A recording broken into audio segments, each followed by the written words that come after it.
Hi everybody, Meg Young here. I am looking forward to talking to you today about ways that we can maintain control during this really difficult time. I do hope that you guys are all still doing well, that your families are safe. I know the risks that you guys are taking, and I know how scary it is for you. I also wonder, recently I've been thinking that at some point in time we end up with a new norm, and this chaos right now, I wonder if for any of you is becoming a feeling of a new norm and may not be as overwhelming as it was at the beginning of the month. Whether or not that's the case, it's all normal. And sometimes people will feel that sooner than others, depending on what they are experiencing in their own lives. Sometimes people will experience that because they just have had enough. It's just way too much to deal with and they can't handle any more information. So today I just wanted to bring it back to the education, bring it back to the self-regulation, the self-talk, all of this stuff that is not, all the stuff that you're doing, these techniques that I've talked to you about. They're not going to stop any of the adrenaline that's in the body, but what they are going to do is they are going to help you to feel calm up here by stopping the adrenaline from continuing to get sent out into the body. This fear that we're feeling um, is all normal fears. It's all okay to feel the fear. It's what do you do with it? So I'm going to look back at my notes here. So day 1 and 2, we talked about the fight flight, the survival instincts, the what the fight flight is, why we get so anxious, why we do the panic buying, all of the survival reflexes that happen when something like this happens, especially on a global scale. Day 3, we talked about the fears.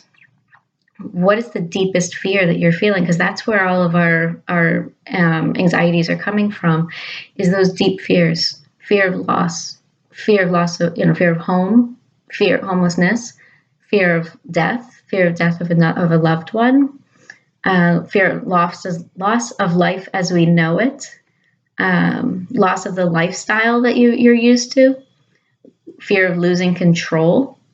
All those things are leading to the panic, the fear that we're feeling, and the anxiety that goes along with that. Day 4, we talked about the importance of letting it go.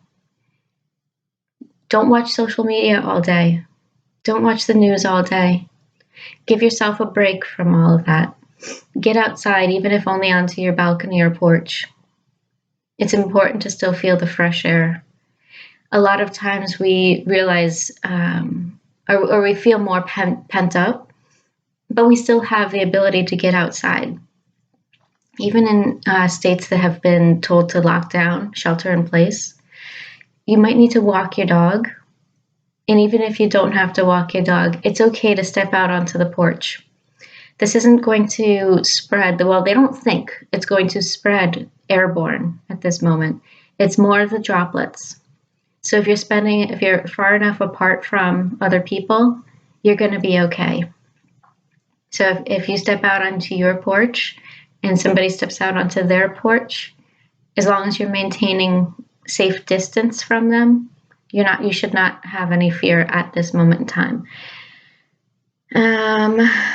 So letting it go, get outside, take a break from it all.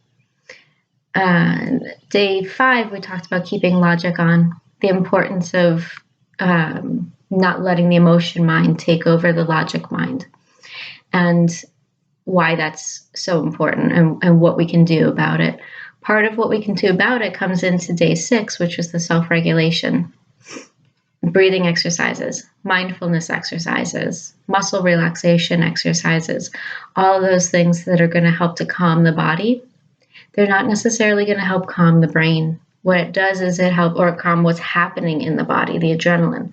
What it does is it keeps logic turned on by not allowing the adrenaline to let the emotion mind take over the logic mind. It also makes the adrenaline take a break from being in the body, so you're not feeling the adrenaline getting kicked in over and over and over and over. The more the adrenaline is kicked into the body, the longer it takes for it to get out of the body. Adrenaline is a chemical, and the only thing that takes that away is time. So the self-regulation is the first part of that. The self-regulation is, let's keep logic on so that we can then make sure we can do what we can do to give the body time. Transitioning into day 7 was the self-talk and challenging thoughts. What if I'll be okay? If you challenge your thought and say, instead of saying, what if the worst case scenario, what if you talk to yourself and you say, what if I'm going to be okay? What if this turns out okay?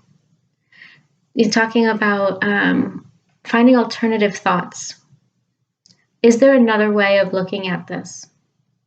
Instead of looking at it and saying, I'm helpless, instead of looking at it and saying, I have no control, where do you have control?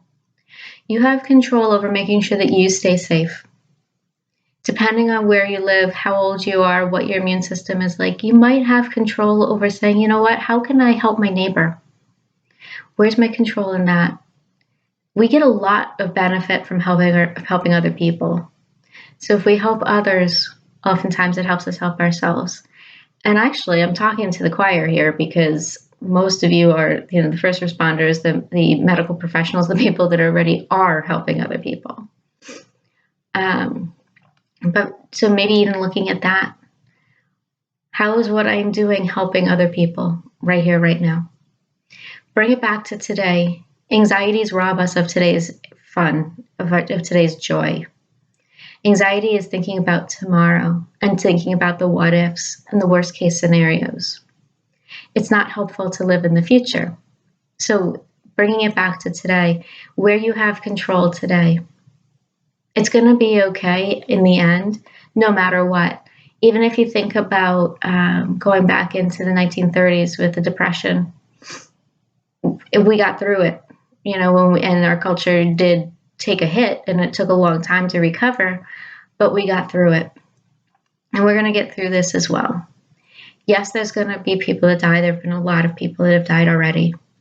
But if we look at it and say, right here, right now, what is going on for me?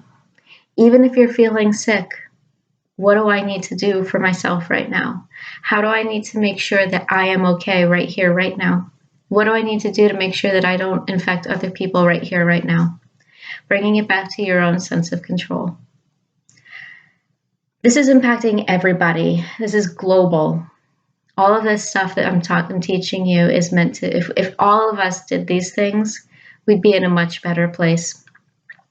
We'd be able to slow the adrenaline down.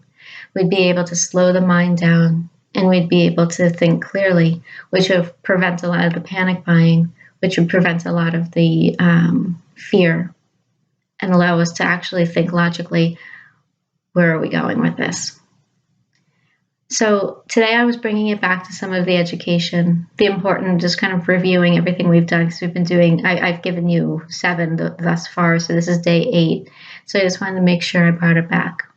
If you guys have any questions, if there's anything that you don't understand or anything that you have more questions on, want more information on, please drop me a comment or email me, meg@megyounglcsw.com.